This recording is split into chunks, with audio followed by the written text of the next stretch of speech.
Hi friends, பொன்னாங்கண்ணி கீரையை வச்சு இன்றைக்கி ஒரு பொரியல் பண்ணுற வீடியோ தான் இது. என் சேனல் ஃபஸ்ட் டைம் பார்க்குறீங்கன்னா சப்ஸ்கிரைப் பண்ண மறந்துடாதீங்க. சப்ஸ்கிரைப் பண்ணிவிட்டு வீடியோ பாருங்கள். இது எங்கள் வீட்டில் வளர்ந்துருக்கிற கீரை தான். ஒரு 5 இயர்ஸ் மேலேயே எங்கள் வீட்டில் இந்த கீரை இருக்குது. நான் பிஎட் படிக்க ஸ்டார்ட் பண்ண டைமில் நாகர்கோயிலேருந்து ஒரு மேம் வருவாங்க எங்களுக்கு கிளாஸ் எடுக்கிறதுக்கு.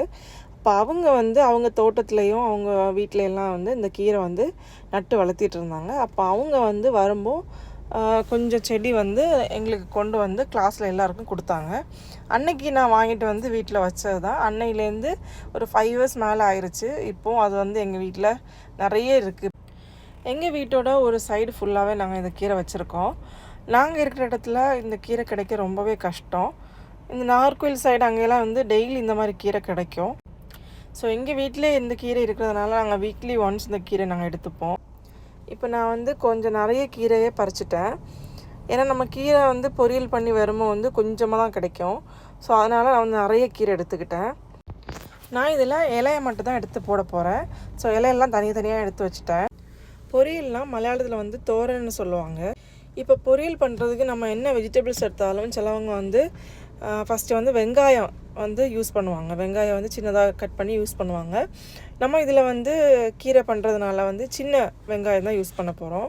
சீரகம், பூண்டு, அப்புறம் மிளகாத்தூள், மஞ்சத்தூள், கொஞ்சமாக உப்பு, தேங்காய் போட்டு கொஞ்சம் அரைச்சி வச்சுக்கலாம். அரைச்சி வச்சதை ஒரு சைடில் வச்சுக்கலாம். அது லாஸ்ட் தான் யூஸ் பண்ண போகிறோம். பொரியல் பண்ண ஸ்டார்ட் பண்ணிடலாம். நான் எப்போவுமே தேங்காய் எண்ணெய் தான் யூஸ் பண்ணுவேன். ஸோ கொஞ்சமாக தேங்காய் எண்ணெய் ஊற்றி அப்புறம் கடுகு போட்டுக்கலாம். கடுகு வெடித்ததும் நம்ம உளுந்து கொஞ்சம் போட்டுக்கலாம். நான் எல்லா பொரியலுக்கும் உளுந்து சேர்ப்பேன். ஸோ கீரைக்கும் அப்படி சேர்த்துக்கலான்னு உளுந்து கொஞ்சம் சேர்த்துக்கிட்டேன். அப்புறம் கொஞ்சம் கடலைப்பருப்பு. இந்த கடலைப்பருப்பும் உளுந்தும் கொஞ்சம் ப்ரௌன் கலர் ஆனதுக்கப்புறம் நம்ம 2 காஞ்ச மிளகா போட்டுக்கலாம். அப்புறம் கொஞ்சம் கருவேப்பிலை அதுவும் போட்டுக்கலாம். தென் கட் பண்ணி வச்சுருக்க சின்ன வெங்காயம் அதை போட்டு நல்ல போல் கிண்டி எடுத்துக்கலாம். ஸோ இதுவும் கொஞ்சம் நல்லா வெந்து வரணும். கொஞ்சம் லைட் ப்ரௌன் கலரில் வரணும். கீரையை நல்லா கழுவி வச்சுக்கணும். கழுவி வச்சு நல்லா தண்ணி போனதுக்கப்புறம் இந்த கீரையை இதில் போட்டுக்கணும். இது இப்போ லைட்டாக கலர் சேஞ்ச் ஆயிடுச்சு. ஸோ அந்த கீரையை நான் இதுக்கெல்லாம் போட்டுக்கிறேன். கீரையை நம்ம போட்டதும் ஒரு 10 நிமிஷத்துக்கு நம்ம வதக்கி விட்டுக்கணும். மீடியம் ஃப்ளேமில் வச்சு வதக்கிக்கலாம். இந்த பொன்னாங்கண்ணி பொரியல் ரொம்பவே ஈஸி. நான் எந்த யூடியூப் சேனல் பார்த்தும் நான் கற்றுக்கல. எங்கள் அம்மா எப்படி பண்ணுவாங்களோ அதே மாதிரி தான் நானும் பண்ணியிருக்கேன். பொன்னாங்கண்ணி கீரைனா எல்லாருக்கும் முதல்ல தெரிஞ்சது கண்ணுக்கு ரொம்பவே நல்லது. ஐசைட் ரொம்ப நல்லது இந்த கீரை.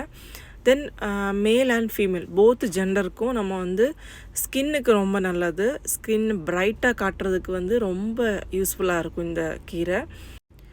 அப்புறம் கான்ஸ்டிபேஷன் ப்ராப்ளம் இருந்துச்சுன்னா இந்த கீரை பெஸ்ட்டு. நான் இந்த கீரை பற்றி பெருசாக சொல்ல தேவையில்லை. இந்த கீரை பற்றி எல்லாருக்குமே தெரிஞ்சிருக்கும். உடம்புக்கு ரொம்பவே நல்லது இது. இப்போ கீரை நல்லா வதக்கி விட்டதுனால கீரையெல்லாம் ஃபுல்லாக சுருங்கிருச்சு. நம்ம நிறைய கீரை போட்டிருந்தோம். ஆனால் இப்போ வந்தப்போ கொஞ்சமாக தான் வருது. ஸோ இது 10 நிமிஷத்துக்கு மேலே ஆயிடுச்சு நம்ம வதக்கி விட்டு. ஸோ இதை மூடி வச்சுக்கலாம். உள்ளே இருந்து வேகட்டும்.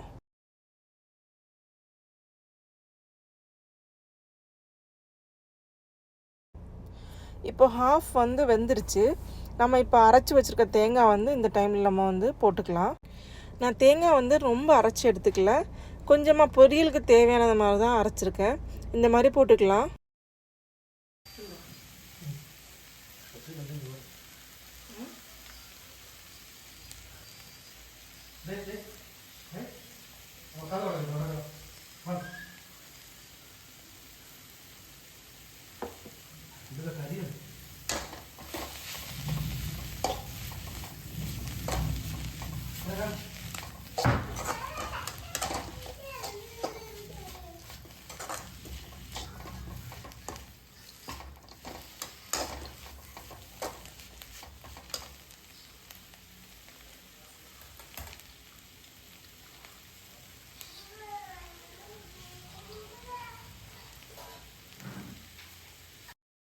தேங்காய் அரைச்சி வச்சா மிக்ஸி ஜாரில் கொஞ்சமாக நான் தண்ணி எடுத்துக்கிட்டேன். இந்த அளவு தான் எடுத்து அதில் கொஞ்சமாக ஊற்றிக்கலாம். இனி கொஞ்சமாக உப்பு போட்டு நம்ம கொஞ்சம் வதக்கி எடுத்துக்கலாம். தண்ணி ஊற்றுறது சிலவங்க எப்படி பண்ணுவாங்கன்னா, நம்ம மூடி வச்சு எடுப்போம்ல, அப்போ கொஞ்சமாக தண்ணி தெளித்து விட்டுக்கலாம். அந்த மாதிரி பண்ணுவாங்க. நான் கொஞ்சம் மிக்ஸி ஜாரில் தண்ணி எடுத்து லைட்டாக அதில் நான் ஊற்றிக்கிட்டேன். இப்போ தண்ணி ஊற்றி நம்ம கிளறி விட்டு மூடி வச்சிட்டோம்.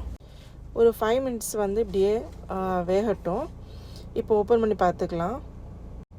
இப்போ கீரை வந்து ஒரு 80% வந்து வெந்துருச்சு. நம்ம இதை வந்து கொஞ்சம் கலரி எடுத்துக்கலாம். இன்னொரு 5 மினிட்ஸ் வந்து நம்ம வந்து இந்த மாதிரி கலரி எடுத்துக்கிட்டோன்னா ஃபுல்லாக வெந்துடும். இப்போ பொன்னாங்கண்ணி பொரியல் வந்து ரெடி ஆயிடுச்சு. பொன்னாங்கண்ணியில் பொரியல் பண்ணலாம், அப்புறம் கடையில் பண்ணலாம், நிறைய வெரைட்டிஸ் பண்ணலாம். பொன்னாங்கண்ணி கீரையில் வந்து நம்ம இன்றைக்கி பண்ணது பொரியல். ஸோ அது ரெடி ஆயிடுச்சு. இப்போ வந்து இலையில வந்து பரிமாறிக்கலாம். இந்த வீடியோ வந்து உங்களுக்கு பிடிச்சிருந்துன்னா லைக் பண்ணுங்கள், கமெண்ட் பண்ணுங்கள், சப்ஸ்கிரைப் பண்ண மறந்துடாதீங்க. சப்ஸ்கிரைப் பண்ணிவிட்டு வீடியோ பாருங்கள். இதுதான் என்னோடய ஃபஸ்ட்டு குக்கிங் வீடியோ. குக்கிங்கில் வந்து நான் 0ல் தான் இருந்தேன். இப்போ கற்றுக்கிட்டே வரேன். என்னோடய சேனலுக்கு வந்து இவ்வளோ நாள் சப்போர்ட் பண்ணதுக்கு ரொம்ப தேங்க்யூ. அப்புறம் இன்னொன்று, சப்ஸ்கிரைப் பண்ண மறந்துடாதீங்க. நெக்ஸ்ட் வீடியோவில் பார்க்கலாம். பாய்.